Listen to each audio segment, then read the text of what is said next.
not a bad way to live life, right? Feeling really blessed today, man. Starting my day off with this sunrise, just connecting to these thoughts before I have to interact with people, listening to the birds chirp. It helps me to focus on what matters in this life.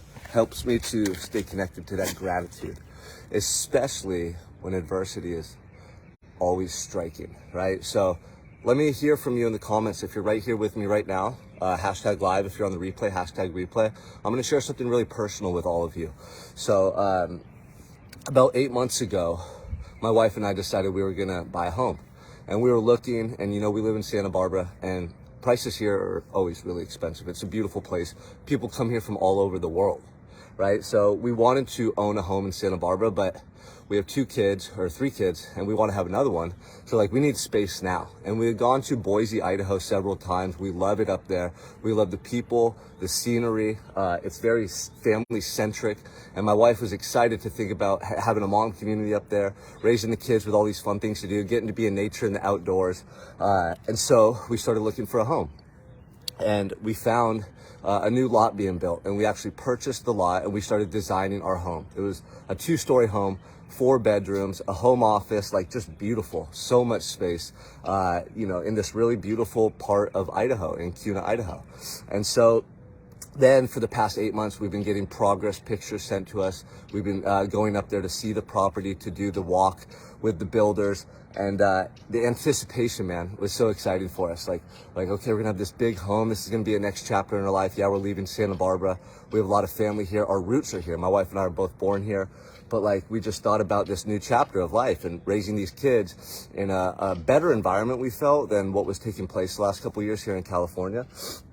So we were very excited. And then as we got closer and closer to our closing date, a lot of stress started to accumulate in our lives. My wife was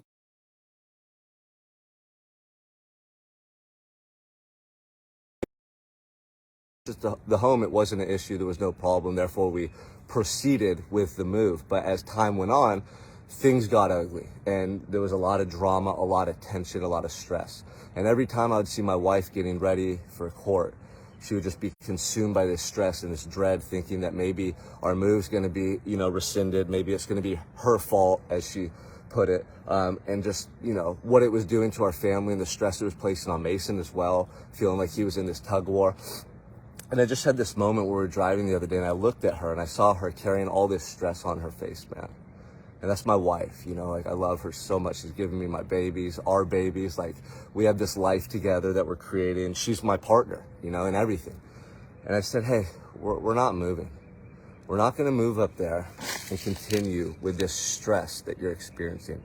And not just that, but Mason needs to be here. We had this realization together that he needs to be here, close to his roots, his other side of his family, his biological father. It's not right to move away. When we made the choice to move away, it was the right decision, right? There was no obstructions, but things had changed. And a lot of friction was taking place. It was like God and the universe was telling us, don't move. This isn't meant to be. And we had to adhere and pay attention to those signs, man. It was not meant to be. So yeah, we purchased a home. We put out a lot of money. Obviously, a lot of expenses went into traveling and preparing for this move, and just the excitement, thinking okay, we're gonna have more space. The kids are gonna have their own rooms, 2-story house. It's like a freaking castle to them, And to be able to make that decision and find solitude and peace in making that decision, that's what I want to share with you right now. A lot of times, man, we try to push forth our agenda and we want things to go our way. And we have this vision and this idea of how things should go. But sometimes it doesn't go that way. Sometimes things need to go a different way, right? Sometimes things aren't going to turn out the way we want them to. But what I found, and I believe this in my heart, is things always turn out the way they are meant to. We're meant to stay here in Santa Barbara. We're not meant to move. Something greater is at work here. And the reason I share that with you is because all throughout my life, I've been faced with these challenges and obstacles. I've been faced with so much adversity. You guys know my story. I share it with you all the time. And I used to fight it. I used to get angry. I used to be upset and resentful and blame other people when things didn't go my way. But that didn't change anything. Being angry and resentful right now at the courts, at people that were trying to stop our move, at myself for being hasty and making that decision, whatever it is, that wouldn't help me right now. That wouldn't help me to feel the way I want to feel. That wouldn't get any new result or better result. So why would I do it? Right? What I've learned is that there are things in this world and on this journey that are unknown to us at times. That's why we use the term hindsight is 2020, because in time, right, as time passes, as we mature, as we gain perspective and move beyond the emotional reaction we have to certain situations and events, suddenly we can see things much more clearly.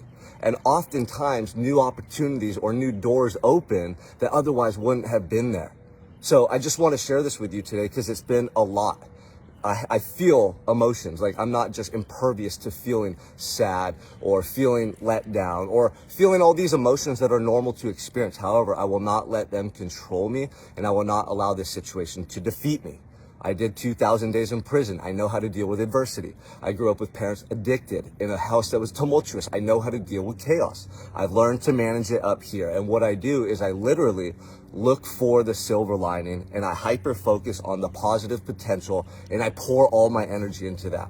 And the positive outcome of this situation is now I'm going to buy a big ass beautiful home in Santa Barbara overlooking the ocean, so I get to see this sunrise every day and run my trails and be with my family and impact this community. And that's my purpose and what God and the universe wants from myself and my family right now. And that's all I'm thinking about.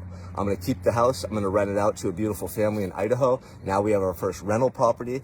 Down the road in 5 years, 6 years, 7 years, when that house appreciates and the market starts to go back up, I can flip it, and then I can leverage that income or that capital, right? You see where my train of thought is? It's a blessing and it's a positive.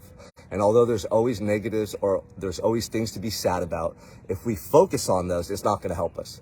On the flip side of the coin, there's always positive potential. There's always a silver lining. What are you training your mind to focus on? Whatever you focus on grows within your life. So if you go through these situations on a daily basis and you're thinking about the negative, you're talking to yourself about the negative, you're focusing, hyper-focusing on the negative, what do you think's going to happen here and here? You're going to feel that energy. It's going to deplete you. It's going to reduce your sense of gratitude and control over your life. And you're not going to be as happy as you could be. So I hope someone watched this today that needed to hear this message. For those of you in this community where I live, some of you I know that are in this group, you'll be seeing me a lot more all the time because I'm not going anywhere. And this is exactly where we should be. So go ahead and do me a favor if you're still watching. Drop a hashtag me if you can relate to this, and let me hear what your takeaway is. What are you going through in your life right now that's troubling you, that's challenging you? What is that friction in your life, right? That friction that's just grinding you.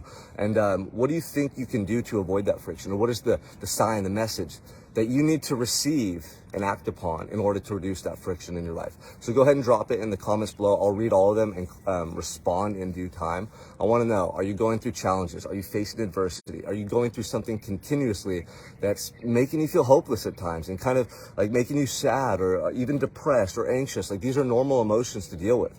Part of the reason I created this group is I want to teach you guys how to handle those emotions in a productive, positive way. Like, we can't always stop our brains and our bodies from experiencing emotion. It's a natural thing that occurs. However, you can learn remedies and solutions to mitigate those instances or to use them to your advantage to spark motivation, to spark inspiration, to spark growth within you. And that's what I want to teach you guys.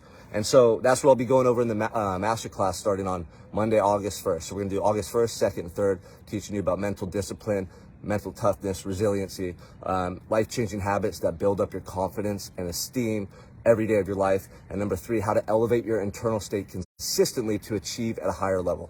So if you're interested in the masterclass, go ahead and drop a hashtag unstoppable below. I'll send you the registration form. It's absolutely free. I'd love to see you there. And you guys keep fighting because this journey is worth fighting for.